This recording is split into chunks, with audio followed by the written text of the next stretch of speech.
Blackwell, Seafair 2010. So all this race would not go on without the help from volunteers. So if you would like to come down to the race, and it's a good way to see it up close, is volunteer. They have security. They've got pit passes. They've got all kinds of things, pit tours, tower setups, scaffolding setups, docks. If you have a boat, they'd like to have you volunteer for that. It's all at seafair.com. Click on volunteer, and it'll take you right to it. Or and welcome to another version of Seafair, which almost didn't happen. We'll talk about that a little bit later on. Hi, I'm your host, Curtis Blackwell. Been here a long time, and also joining me throughout the broadcast, our on videotape, whatever you want to call it. This year we're doing something a little differently. We're going to be reminiscing about 60 years of hydroplaning here just on Lake Washington, and there have been a lot of them. There have been flipovers, there's been a lot of rain, there's been all kinds of things. So now I'd like to introduce one of who's been a longtime friend and who's known hydroplanes for over 50 years. I don't want to give away our ages, but we've been here a long time, right, Brett? We certainly have. And this race course has seen a lot of activity, as you mentioned. First race here was in 1951. Well, actually, 1950 was the first Seafair. There was no race, there was no unlimited race in 1950, but there was a mile trial that the Slow Motion 4 participated in on Lake Washington, where it set the record for the straightaway record for propeller-driven boats at 160 miles per hour. It was with the owner Stan Sayers driving, and then with the designer Ted Jones along as riding mechanic. Now, on the basis of that successful mile trial at Seafair in 1950, that gave the slow-mo some credibility, and it went back to Detroit a few weeks later and won the Gold Cup race for unlimited hydroplanes. And at that time, the rules were such that the winner of the Gold Cup could decide where he would defend his title. So that paved the way for the first unlimited race here in 1951. It was the Gold Cup race. And then the Sayers team again proved victorious. In fact, the Slow Motion 4 and Slow Motion 5 won 5 consecutive Gold Cups between 1950 and 1954. And that started the tradition we still have to this day. We've had great races, and we've had some bad races. Weather-wise, weather-wise is usually cooperated with us, because when the races started here in 1951, the question was asked of when is the weather most likely to cooperate, when is it least likely to rain. And late July, early August. And that's why we have always had the race during that time frame.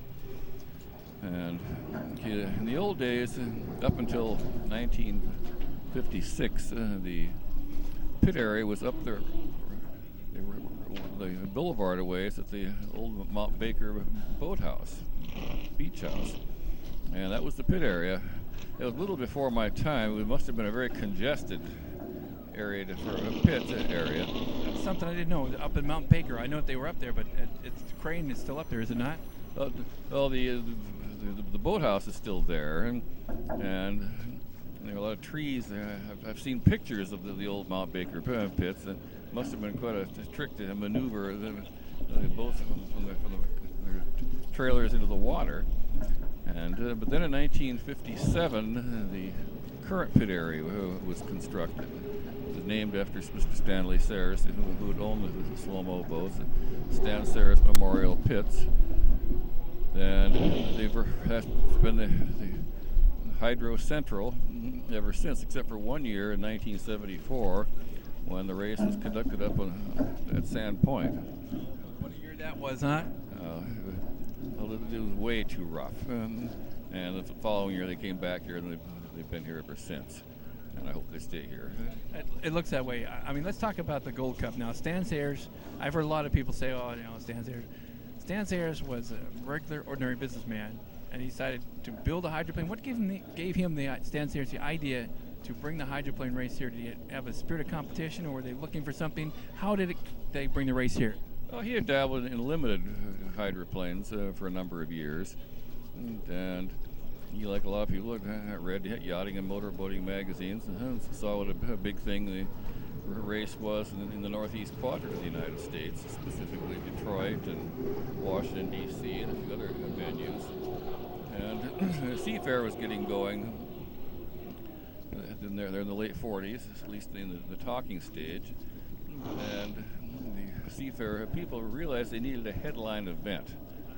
And after the slow-mo set the mile straightaway record and then won the Gold Cup, that the door opened for them on that area. So they had a headline event starting in 1951. And this would be the 60th consecutive year of competition on Lake Washington for the unlimited hydroplanes.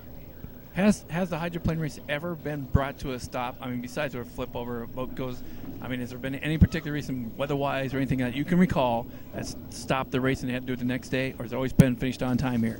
Only once has it ever had to be postponed till Monday. That was 1960, and there was a rash of crashes. No one was seriously hurt, but there were delays and delays. Finally, they ran out of daylight, and they ended up running the final heat on Monday.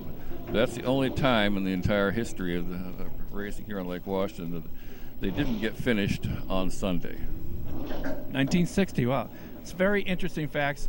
One more thing, because I know you got to get ready as the day goes on. We're going to be talking classic hydros and Seattle events here. And, I tell you, it's hard to believe. Boom, it was here. You know, it's about a week ago. Okay, it's here, coming. And here it is. So finally, ladies and gentlemen, before we let Fred go and do his thing and come back later on, this is Friday. It's the day of qualifying. Remember the days when people would come down here? I remember coming down here and like on a Tuesday and every day during the week.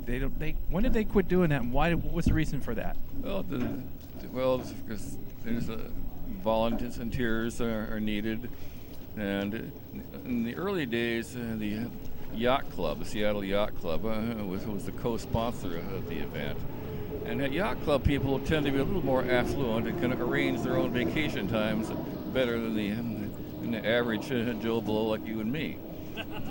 So, plus the efficiency of the turbine engines, they can get that done a lot quicker than in the past. Those old Allison Rolls-Royce engines, as wonderful as they sounded, they could be very bulky, and it would sometimes take the better part of a week to get them sorted out. Okay. Well, Fred, you know what? Why don't you come back a little bit later on, maybe like say after the air show, or just stop in. And like I said, this weekend here, we're here to talk about, reminisce about things. So I'll be quite a bit. You see hydros, there's limited lights. And there's something new here this year, what's called wakeboarding, and we'll check that out too.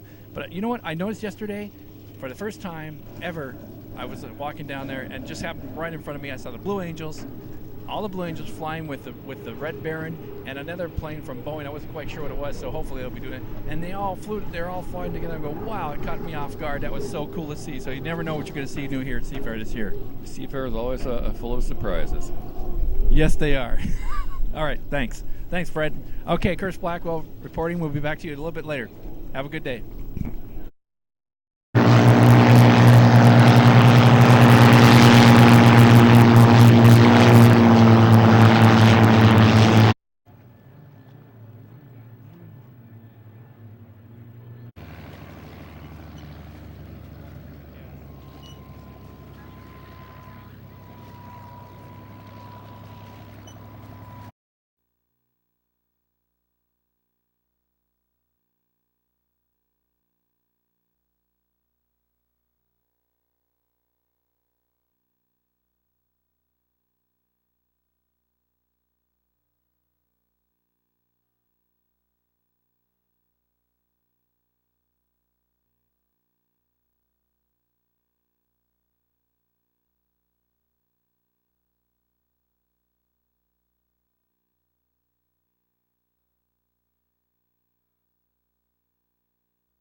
They had the Detroit Pistons.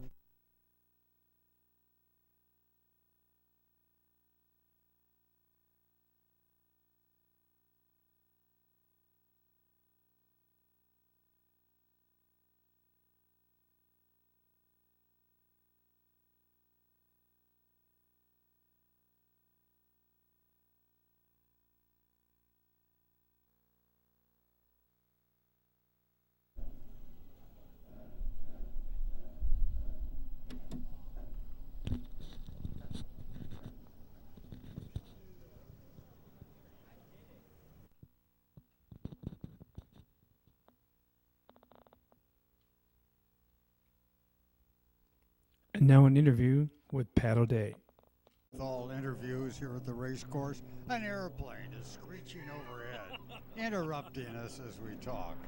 But that's part of Seafair weekend here, isn't it? Yes, it is. If it isn't, the airplanes have replaced the boats at making wonderful noises.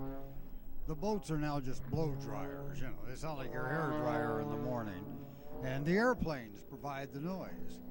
Right. They're going to have a race tomorrow, they say, between an airplane and a boat. Did you hear that? As a matter of fact, I was looking at the schedule this morning and just looked at it just not too long ago. And I've never heard of that before. Well, it's long overdue. They should have air races right above the hydroplane races, And anyway, how are you? I'm doing good. As a matter of fact, I'm Curtis Blackwell, along with legendary Pat O'Day, who was my mentor, helped me get into radio a long time ago. Pat, welcome to Solve Videos Production. We're down here at the Start Finish Tower down at the lower level. 60 years of hydroplane. Welcome, Pat. Well, thank you. 60 years has been going on. Kind of an interesting thing. Detroit had the Tigers. They had the Detroit Lions. They had the Detroit Pistons. Detroit was Major League. Now, Seattle, we had a minor league baseball team, the Rainiers. The Huskies went to the Rose Bowl about every 100 years. I mean, they didn't even know where Pasadena was anymore. And we had nothing. We were a minor league town. And then Ted Jones built this boat that clearly was 30 miles an hour faster on the water than any boat that had been built before because it employed a three-point design. It rode on the propeller and the two sponsons. And with that boat, he went back to Detroit to enter the boat in the Gold Cup race.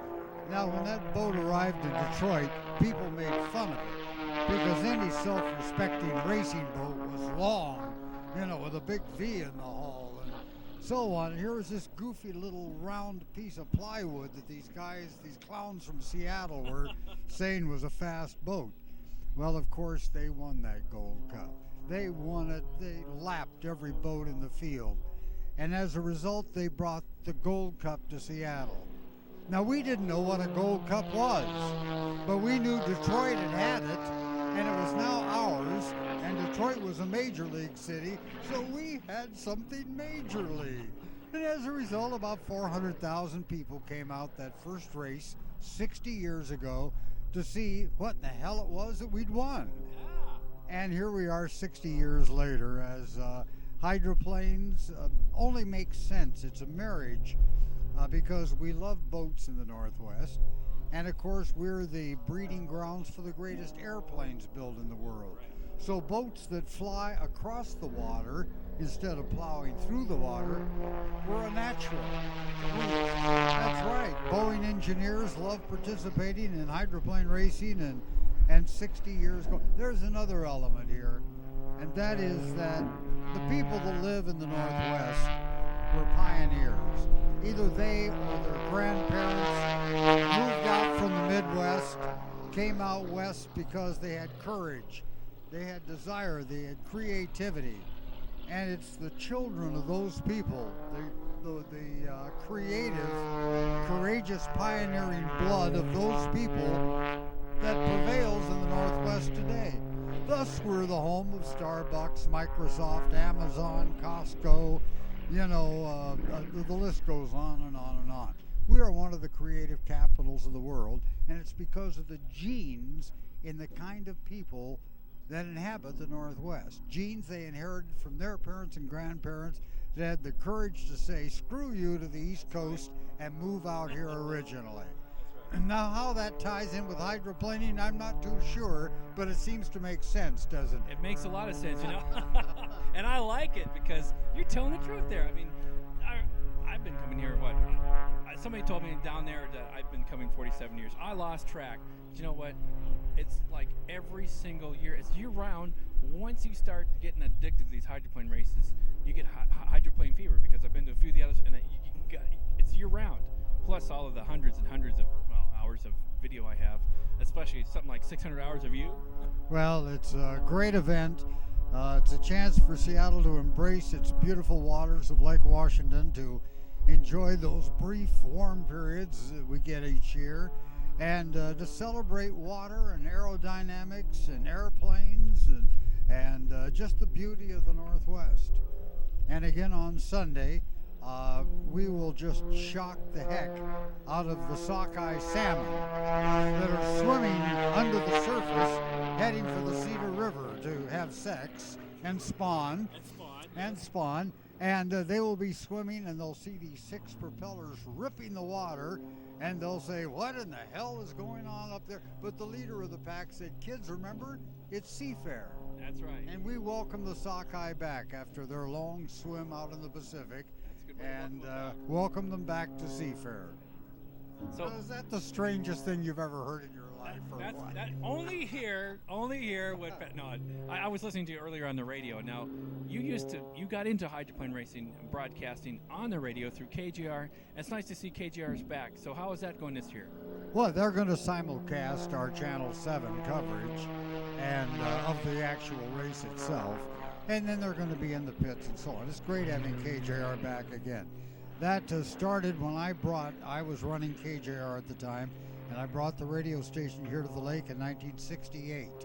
And we turned it into a rock festival with Rolls Merlin engines, and played rock and roll music and put the DJs in the corners, and I did the play-by-play, and a great tradition started.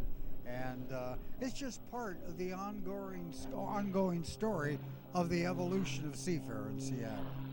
Well, let's talk about this year.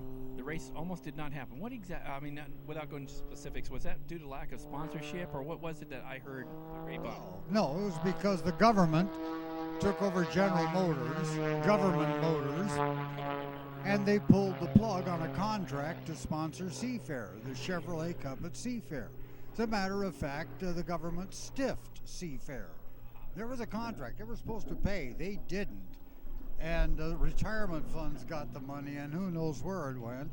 And so Seafair was in trouble, because Seafair had come to rely on Chevrolet for that money, General Motors. So anyway, up stepped Duke Moss Script, and then Albert Lee Appliance. And so Seafair made it through this year, and in the years to come, I think we'll have more reliable sponsorship than the U.S. government and their General Motors. That's right. Even though they may be broke. We won't go into that, will we? Yeah, the problem was not Seafair's fault. The problem was a bureaucracy, and they overcame the problem, and here we are again. Because I don't know about you, but I was getting very worried. So I had the opportunity. Let's change the subject for just a second. Still Hydros. Your name was on the Tasting and Racing back in June. Your name was on to ride the Miss Thriftway back then. When I was looking for it, I didn't see what happened. My brother passed away that Monday, and on that Saturday out of Lake Sammamish, I was in Ilwaco for his funeral, and so that's why I wasn't. Okay.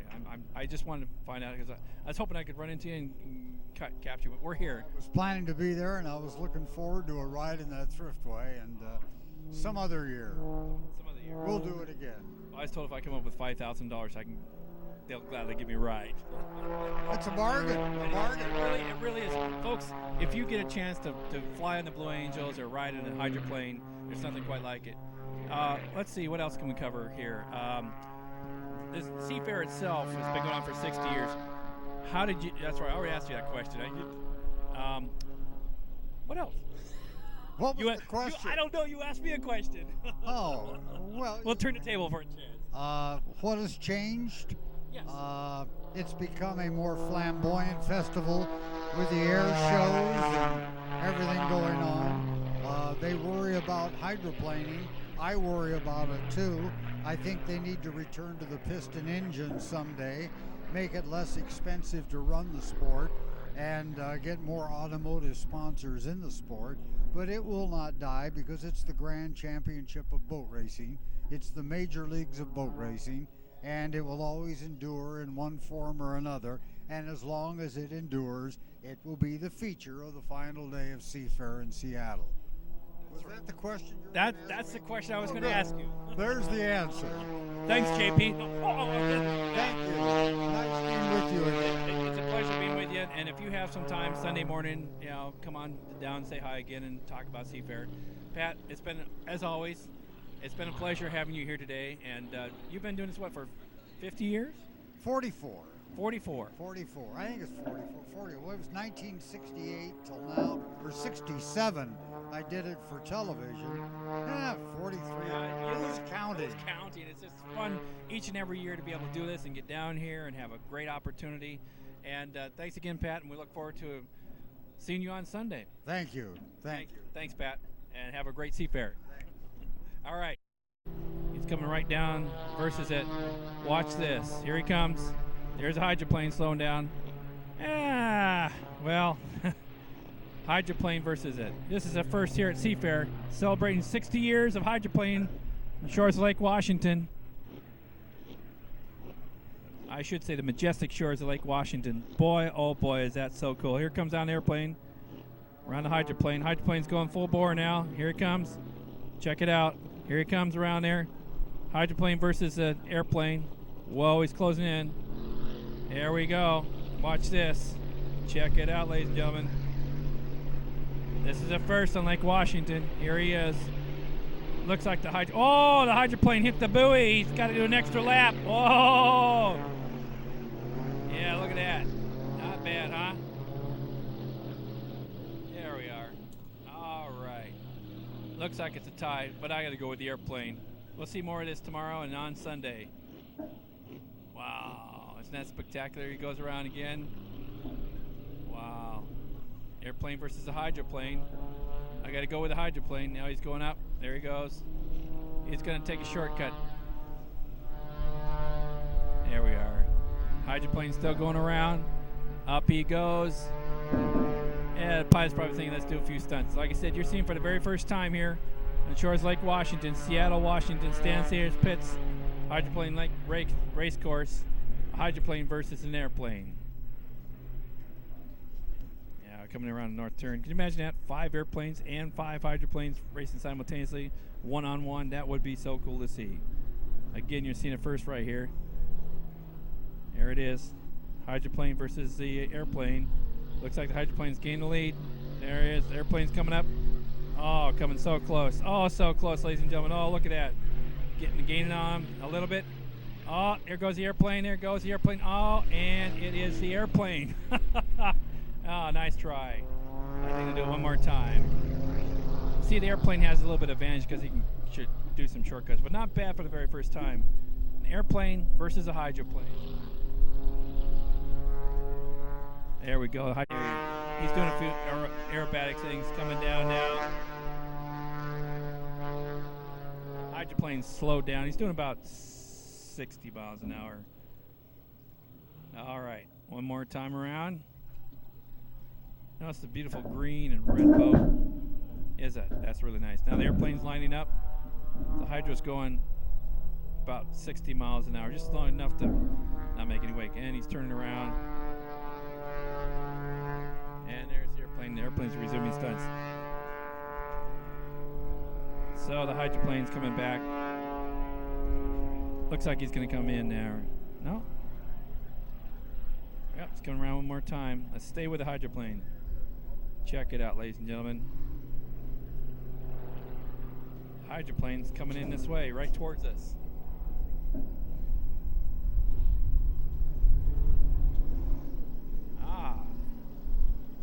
Check it out. It's going to go turning around. There you turn around. All right. Boom.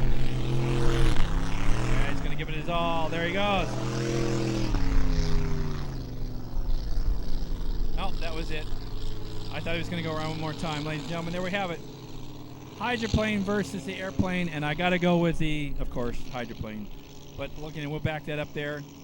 More coverage to come here from the shores of Lake Washington. I'm your host, Curtis Blackwell, along with our audio man, Joe the Mad DJ, and Dominic, all here, shores of Lake Washington. 60 years ago, the hydroplanes raced here, roared on Lake Washington.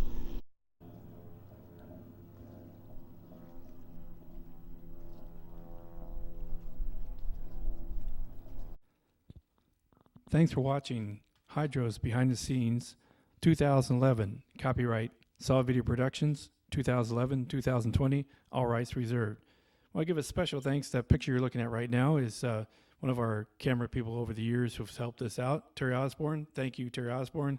And of course, the other guy, Curtis Blackwell. Thanks for watching.